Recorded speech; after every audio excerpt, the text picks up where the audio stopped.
হবে, তাই না?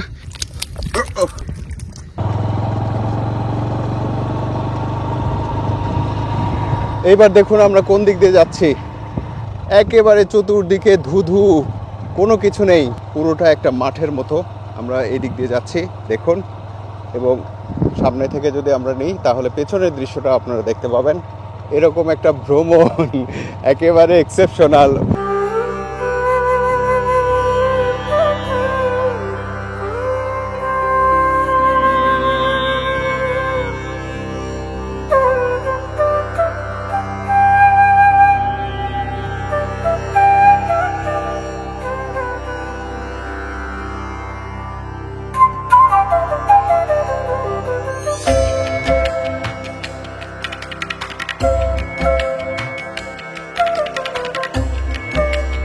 চরে তো আসলাম, কিন্তু যে জায়গাটাতে দাঁড়িয়ে আছি সেই জায়গাটার ভৌগোলিক অবস্থান কেমন, কেন আমি এই চরটাতে আসতে চেয়েছি, এটার পেছনের স্টোরিটা হচ্ছে যে আমি ম্যাপে আমার বিভিন্ন জায়গা দেখার খুবই আগ্রহ। এটা আমার এক ধরনের অ্যাডভেঞ্চার বলতে পারেন। আমি ম্যাপ স্টাডি করি। সেই ম্যাপ ঘুরতে ঘুরতে আমি যখন নোয়াখালীতে আসলাম, আসার আগে আমি চিন্তা করে দেখলাম ম্যাপটা দেখে নিই। ম্যাপ দেখতে গিয়ে এই জায়গাটার প্রতি আমার আকর্ষণ বেড়ে গেল, যে এটার অবস্থানটা অন্যরকম এক ধরনের আকর্ষণ তৈরি করে। চতুর্দিকে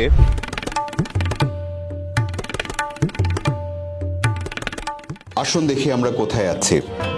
এই হলো বাংলাদেশ। সরাসরি চলুন উপকূলীয় এলাকায় চলে যাই, আরেকটু কাছে।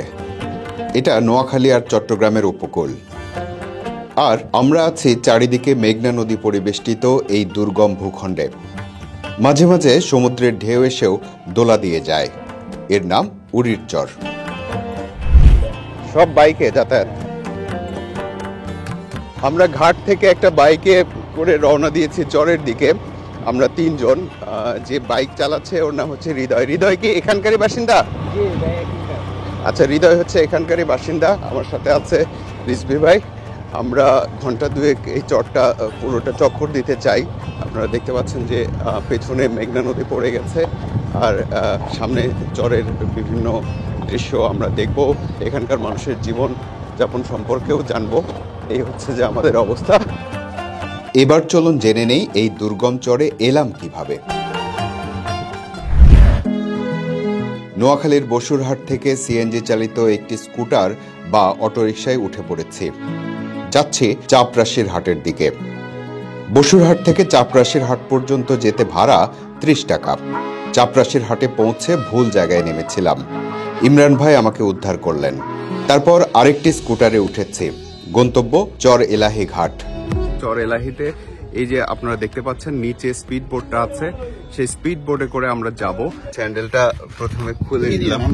এই যে আজকের দুর্দান্ত যাত্রা শুরু হলো। আমার সাথে এখান থেকে চর এলাহি থেকে যোগ দিয়েছেন রিজভি ভাই, এখানকার বাসিন্দা। সে আজকে পুরো সময় আমার সাথে থাকবেন।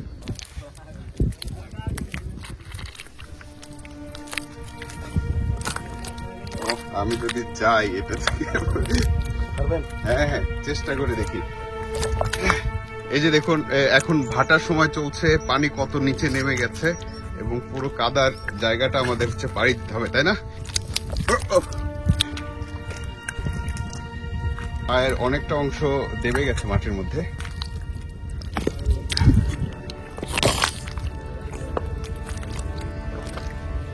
ও বসে যাবে না, পা বসে যাবে। এই যে এখানে যদি আসতে যাই আমরা তাহলে পা অনেক নিচে বসে যেতে পারে কাদার মধ্যে, সেটাই বলছেন ওনারা। আসসালামু আলাইকুম।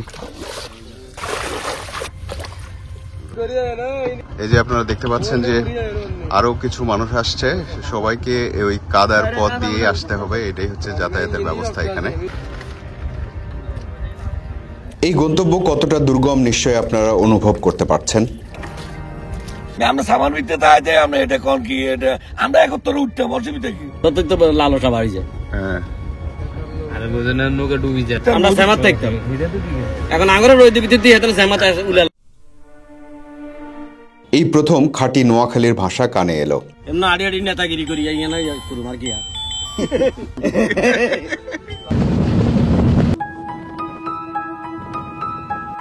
শুরু করলাম তাহলে যাত্রা। যেতে চাইলে আমাদের সাথে স্পিড বোটে একটু চাপাচাপি করে বসতে পারেন।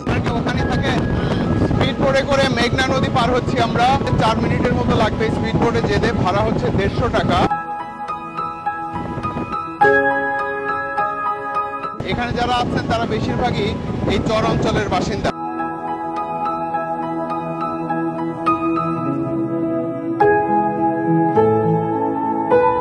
উড়িরচরের সীমারেখা চোখের সামনে দৃশ্যমান, যদিও আমরা যে ভঙ্গুর ভূখণ্ড দেখতে পাচ্ছি সেটা চর বালুয়া নামে পরিচিত।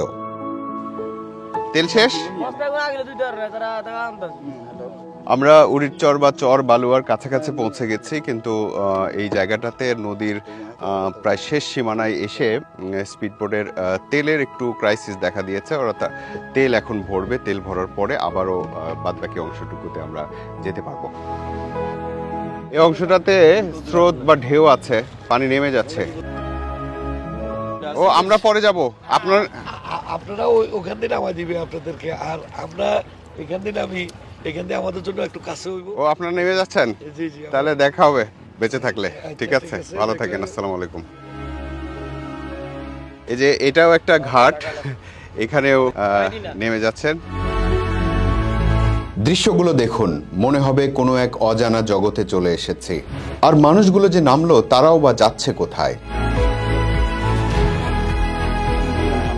এই ঘাটে আমরা নামবো। ঘাট বলতে যেটা বোঝায় যেখানে স্পিড বোটটা রাখতে পারে আর কি, এটা ছাড়া আর আনুষ্ঠানিকভাবে কোনো ঘাট নেই। একেবারে সমুদ্রের ঢেউয়ের মতো দেখতে পাচ্ছি। এখানে বেশ কিছু মানুষ দাঁড়িয়ে আছে। অবশেষে আমরা চড়ে আসতে পেরেছি, এখন নামতে হবে। দেখা যাক কি অবস্থা দাঁড়ায়। ও এই হচ্ছে রিজভি ভাই নামতেছে। একেবারে মাথার উপরে সূর্য দেখা যাচ্ছে, চমৎকার দৃশ্য। এই যে দেখতে পাচ্ছেন, একেবারে ভিন্ন এক দুনিয়ায় প্রবেশ করতে যাচ্ছে আমরা। পা পিছলে গেলে কিন্তু পুরোটাই শেষ হয়ে যাবে। যেমন মেঘনা একেবারে নিচে পড়ে গেছে। এই জায়গাগুলো যে কোনো সময় ভেঙে যেতে পারে, ভেঙে যাচ্ছে মূলত। আমরা যেখান থেকে রওনা দিয়েছিলাম একেবারে উল্টো পাশে আপনারা দেখতে পাচ্ছেন। চরে আসার পরে চর বালুয়া বা উড়িরচর একই চরের জায়গায় আমরা প্রথম দৃশ্য আমরা এটা চোখে পড়ছে। হ্যাঁ তাই নাকি? এখানে বাইক স্ট্যান্ড, এখান থেকে যারা বিভিন্ন জায়গায় চরের বিভিন্ন জায়গায় যেতে চান তারা বাইকে করে আসলে যেতে পারেন। আপনারা তো দেখেছেন যে আমরা হচ্ছে যে স্যান্ডেল খুলে বা জুতা খুলে তারপরে হচ্ছে যে এই চরে চলে এসেছি। এখানে আপনারা দেখতে পাচ্ছেন যে পেছনে সবাই এসে আবার একটা পা ধোয়ার মতো পানি আছে, তো সেই জায়গায় আবার পা ধুয়ে আবার একটু ভদ্রলোক সেজে চরের দিকে যেতে হবে। এই যে ভাই আমাদের সাথে ছিল, তাই না? জুতা পরে নেবেন।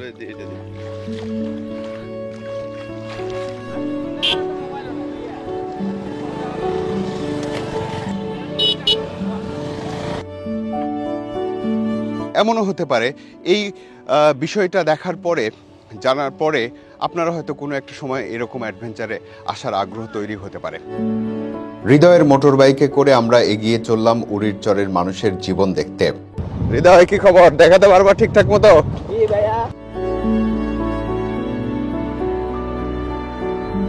উড়িরচর দেখাবা? আগামী পর্বগুলোতে সেসব দৃশ্য ধারাবাহিকভাবে তুলে ধরবো আপনাদের সামনে।